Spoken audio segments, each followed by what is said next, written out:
Petit récap pour lire des images et des antécédents de nombres quand la fonction est représentée par son graphique. Pour lire des images, il faut aller de l'axe des abscisses vers l'axe des ordonnées. Donc, pour lire l'image de -3, on prend -3 sur l'axe des abscisses. On va ensuite rejoindre notre courbe comme ceci. Et pour lire son image, à partir du point ici, on va rejoindre l'axe des ordonnées. On obtient ici 2. Donc l'image de -3, qu'on note d'ailleurs aussi f de -3 si la fonction s'appelle f, ici, c'est 2. Et pour lire le ou les antécédents de 1, ici, ça va être l'inverse. On va aller de l'axe des ordonnées vers l'axe des abscisses. Donc, on va chercher 1 sur l'axe des ordonnées. Alors moi, ce que je conseille de faire à partir de là, c'est de tracer la droite qui est parallèle à l'axe des abscisses et qui passe par le nombre que l'on a, donc par 1 ici. C'est ce que j'ai déjà fait ici.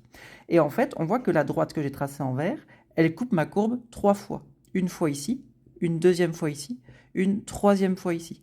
Et en fait, pour lire les antécédents, il suffit d'aller chercher les abscisses de tous ces points, comme ceci et comme ceci.